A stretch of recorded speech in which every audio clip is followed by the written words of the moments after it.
যদি পুরানো সংবিধানের কথা বলা হয় তাহলে ফ্যাসিস্ট হাসিনাকেই এখনকার প্রধানমন্ত্রী হিসেবে মেনে নিতে হবে। বর্তমান সরকার কি সেটা মেনে নিতে প্রস্তুত কিনা আমরা তার কাছে সেটা শুনতে চাই।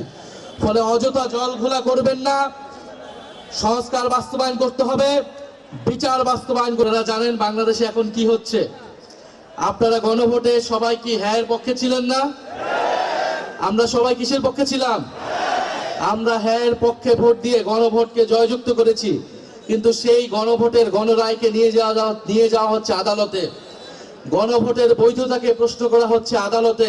আমরা কি সেটা মানবো না। যদি জনগণের রায়কে আদালতে নিয়ে যাওয়া হয় তাহলে আমাদেরকেও রাজপথে যেতে হবে। কথা খুবই পরিষ্কার। আমরা জুলাইয়ের মতো স্লোগান দিতে চাই না, হাইকোর্ট না রাজপথ, কিন্তু এই স্লোগান দিতে আমাদেরকে বাধ্য করবেন না। আমরা জাতীয় সংসদ হয়েছে, সংসদকে সংস্কার পরিষদ সদস্য হিসেবে ঘোষণা করতে হবে এবং গণভোটের গণরায় অনুযায়ী সকল সংস্কার বাস্তবায়ন করতে হবে। এর অন্যথা, এর বিকল্প আমরা কোনো কিছুই মেনে নিব না। এবং রাজনৈতিক প্রশ্নগুলোকে, জনগণের ম্যান্ডেটকে আদালতে নিয়ে পরিস্থিতি অস্থিতিশীল করার চেষ্টা করবেন না, আদালতকেও প্রশ্নবিদ্ধ করবেন না। বিজ্ঞ আদালতের প্রতি আমাদের আহ্বান থাকবে, জুলাই গণ অভ্যুত্থানের হাজারো মানুষের রক্তের মধ্য দিয়ে আজকের প্রধান বিচারপতিগণ বসেছেন। ফলে এই গণ অভ্যুত্থানে কিন্তু এখনকার আদালত, এখনকার এই নির্বাচন এবং সরকার সবকিছুর বৈধতা যদি সংবিধানের দোহাই দেওয়া হয়, সংবিধান হিসেবে ইন্টারিম গভর্নমেন্টও হয় নাই, নির্বাচনও হয় নাই, তারেক রহমানের সরকারও তৈরি হয় নাই। যদি পুরানো সংবিধানের কথা বলা হয় তাহলে ফ্যাসিস্ট হাসিনাকেই এখনকার প্রধানমন্ত্রী হিসেবে মেনে নিতে হবে। বর্তমান সরকার কি সেটা মেনে নিতে প্রস্তুত কিনা আমরা তার কাছে সেটা শুনতে চাই। ফলে অযথা জল ঘোলা করবেন না, সংস্কার বাস্তবায়ন করতে হবে, বিচার বাস্তবায়ন করতে হবে। ভারতের কাছে অবিলম্বে শেখ হাসিনাকে বাংলাদেশে ফেরত পাঠানোর জন্য দাবি জানাতে হবে। শেখ হাসিনাকে ফেরত না পাঠালে ভারতের সাথে সম্পর্ক ঠিক হবে না।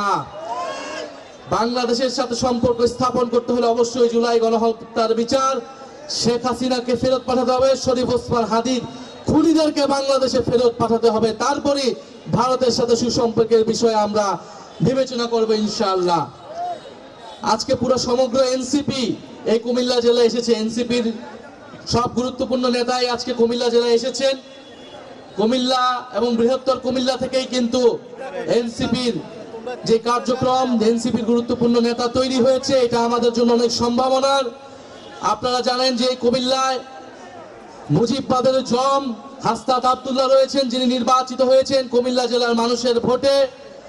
এই কুমিল্লায় রয়েছেন গণ অভ্যুত্থানের ভ্যানগার্ড আসিফ মাহমুদ, সজীব ভুইয়া এবং এই বৃহত্তর কুমিল্লার সন্তান চাঁদাবাজদের জম জনাব নাসিরউদ্দিন পাটোয়ারি আবির্ভূত হয়েছে এই ইলেকশনে। আপনাদের সন্তান চাঁদাবাজ সন্ত্রাসের বিরুদ্ধে ঢাকায় নেতৃত্ব দিচ্ছে। কুমিল্লাবাসীকেও চাঁদাবাজ সন্ত্রাসের বিরুদ্ধে এই কুমিল্লা থেকে প্রতিরোধ তৈরি করতে হবে ইনশাআল্লাহ। কুমিল্লাবাসী কি সেটার জন্য প্রস্তুত আছে? আমরা শেষ করব, আমরা ইফতারে যাব। ইফতারের আগে আমরা 1 মিনিট স্লোগান দিব। আপনারা সবাই প্রস্তুত আছেন? কুমিল্লাবাসী প্রস্তুত?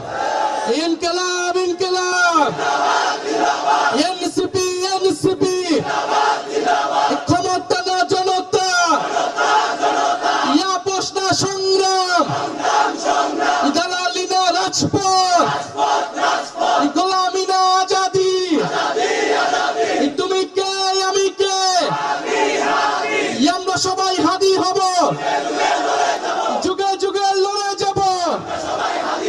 অ্যাকশন টু অ্যাকশন, এনসিপির অ্যাকশন, চাঁদাবাজের বিরুদ্ধে, সন্ত্রাসীদের বিরুদ্ধে, ফ্যাসিবাদের বিরুদ্ধে, আগ্রাসনের বিরুদ্ধে।